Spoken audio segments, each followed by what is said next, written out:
Hello and welcome to a Squadron 42 development and progress update, looking at what CIG have been focused on for Star Citizen's single-player campaign over the last few weeks and what they're focused on now in May 2024. So Squadron 42 is still plodding towards its release. It's in its polish phase.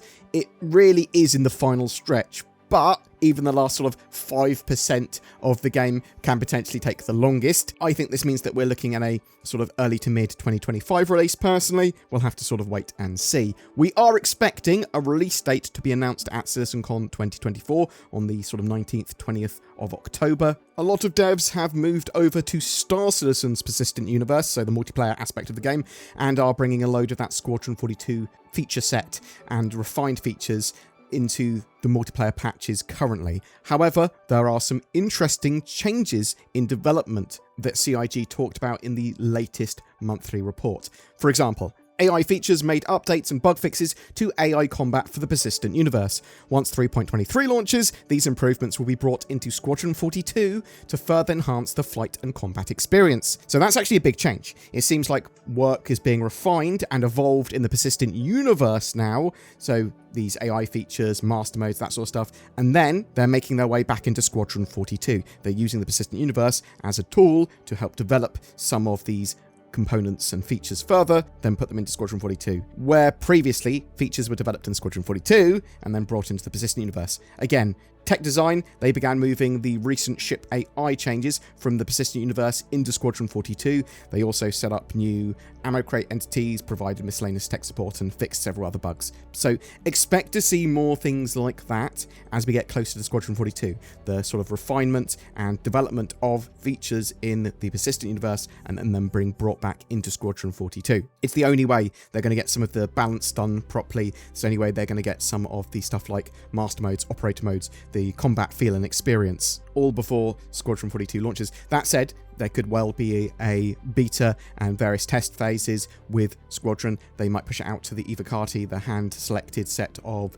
sort of Star Citizen testers as well at some point, even if that's to stress testing. So there is other options to get Squadron 42 into a good state before release. Anyway, let's move on to the rest of the monthly report and look at exactly what Cloud Imperium have been working on for that single-player campaign. AI content have been enhancing the dialogue experience. They introduced 4 dynamic conversations into Chapter 1 to showcase chapter-specific content more effectively. They also addressed a critical issue where players could observe NPCs despawning after following them. NPCs now engage with the environment meaningfully until the player exits the area. Then they can go off and despawn. They then implemented new input variables to enhance flexibility in player AI interactions, allowing for tailored reactions such as a formal greeting, followed by task-related dialogue, a concise busy response, or no dialogue at all. This expanded functionality proved invaluable for addressing the campaign's diverse narrative scenarios. Overall, NPC behaviors were refined too, with them resolving a bug causing NPC guards to gradually shift leftward every time they saluted the player.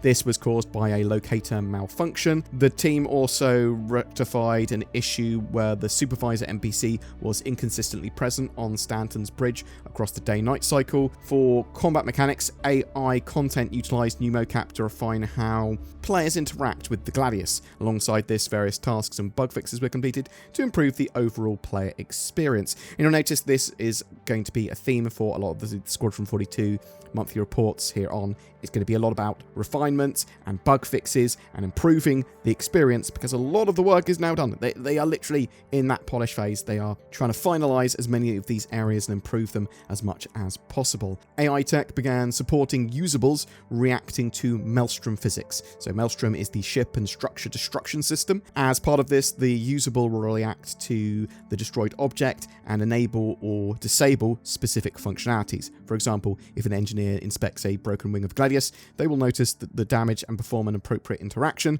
For cover, the system will react to the object's destruction and notify NPCs that might be already using the cover. So this is an interesting one because it's effectively going to be changing the way that cover works. It's dynamic cover. So ships and vehicles themselves act as cover. NPCs need to understand that.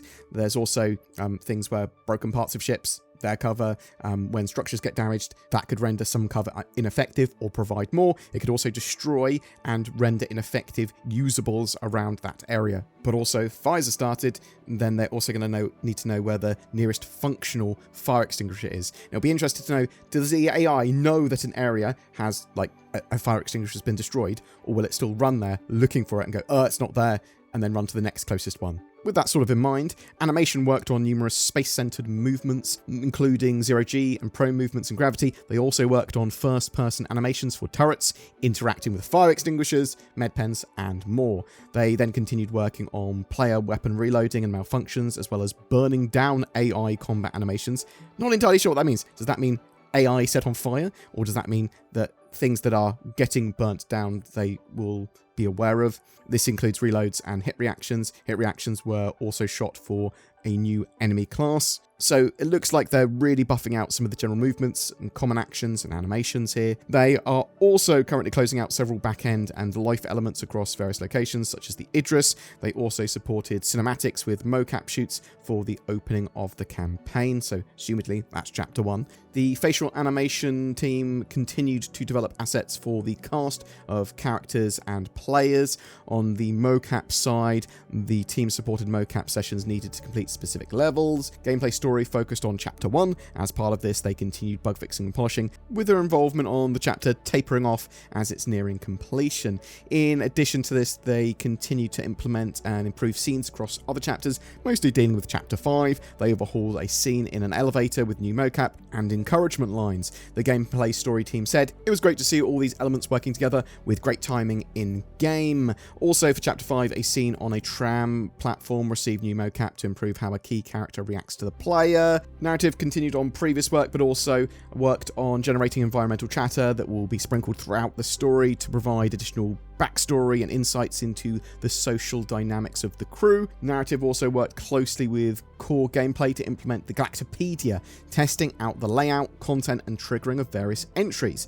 This is being trialed on a sample level to establish a standardized process before being applied across the game. My hope is that the star map and sort of Galactopedia will work in unison, and it's going to be giving you sort of like useful information, lore, and bits and pieces about various elements of the game in a growing set of encyclopedia entries that are diegetic and part of the game. So the Galactopedia is one of those things that will really help bring both Squadron 42 and Star Citizen to life if done well. An incredibly useful key tool to help understand the universe. At the very least, it should be some form of app for the Mobiglass, but as I said, I'd like it if it was integrated into the star map, so I can sort of like click on star map things to give me then Galactopedia entries. Give me more details about this planet, give me more details about this installation or this sort of shop. Getting back to the report, they continue to review text used for mission objectives, as well as the on-screen tutorials based on Level Design's latest updates to the game flow to ensure players have a clear understanding of what's needed from them. This will also be an ongoing endeavor as levels are solidified and tested. So obviously super important to have the player knowing what they're doing at any given time, sort of be on task and go, this is my goal. Work also continued with several external vendors to generate collectible content that will be found throughout the game. The narrative team said, while we can't get into specifics to avoid spoilers, this additional content should provide really fun Easter eggs for the players to track down. They also kicked off an initiative across several teams to better test and validate their voice packs and to make sure that they trigger at appropriate times. The tech animation team continue to generate and implement new head assets to the DNA gene pool and are not far from completing the initiative of 80 heads. Many devs are currently dealing with the complications of players and NPCs putting on and taking off clothes live in engine. Tech animation team said, this has been ongoing for some time, and with the addition of animation resources into the mix, we're seeing great headway in both generating the assets for animation and generating usable pipelines to expedite the entire process for everyone involved. Additionally, the team are intrinsic in the creation and implementation of new creatures for both the Persistent Universe and Squadron 42. They're also involved in work towards consumables and the setup of foodstuffs, with the team aiming to guide this initiative and promote time-saving workflows. The UI team focused on the opening level of the game, creating several motion graphic videos of boot-up sequences for when the player uses tech for the first time. These are used to work out the timings of animated sequences, so once they're signed off, they can easily be recreated in Engine. They also worked on the UI for one of the alien races. VFX worked on holographic shader improvements, including extending this feature setup so that it can be more widely used by the art and design teams. They also continued to work on general support for a variety of disciplines. Boom! That's it for your Squadron 42 updates this month. Now, as I said, we are in the final straight for Squadron 42's release. It is in the polishing phase. It is getting closer to release. That's true because of the nature of how time works. Yeah, we are moving towards a Squadron 42 release. It is going to be this year, sort of a release date's announced almost certainly. I mean, it's not a confirmation, but that's what it's expected, that Squadron 42 will be a huge focus of CitizenCon, potentially headlining sort of CitizenCon. There's probably going to be sort of celebrities and stuff there, like potentially Mark Hamill, Henry Cavill, Gillian Anderson, that sort of person. Maybe we'll have to wait and see. Andy Serkis, a selection of celebrities that sort of appear in Squadron 42. At some point in the not too distant future, we should see Squadron 42 back on sale again. Again, that might be at CitizenCon. It's not currently available to buy, and potentially at the same time, they'll start a sort of advertising campaign, a traditional advertising campaign of some description, and you'll start to see sort of Star Citizen appearing more online and as part of like expos and stuff like that. I think it's really interesting the way that sort of some of this stuff has changed as well for development, with a lot of those persistent universe features now getting refined and going back to Squadron 42. But that does sort of just make sense. I think the biggest thing for Squadron now really is getting master modes, the operator mode, the sort of combat experience refined in Star Citizen's persistent universe and then being deployed to Squadron. And then I think it's going to be pretty close to being done. That's, in my opinion, probably the last major thing they need to get solved for Squadron. I mean, it's a pretty important thing, though. Flight and ship combat probably being the core experience of Squadron 42, as it's a spiritual successor to like Wing Commander. But I'm really interested to know what you think. Anything there that you were sort of excited or disappointed by? When do you think we're going to actually see Squadron 42 released in your hands, available to purchase and play as a 1.0 release? When do you think they're going to announce the release date? Do you think, like me, that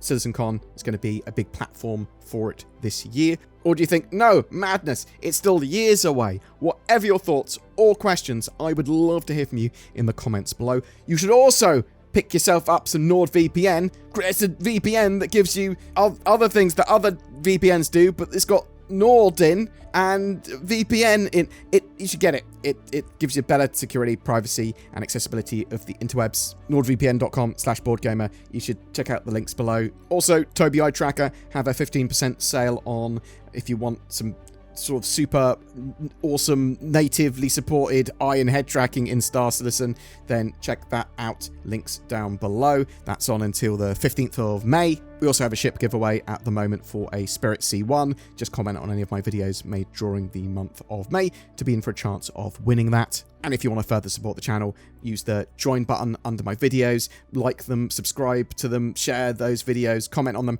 that sort of jazz. There's Patreon as well for those of you inclined. But yeah, thank you so much for watching. You have a great May, and I'll see you in the verse.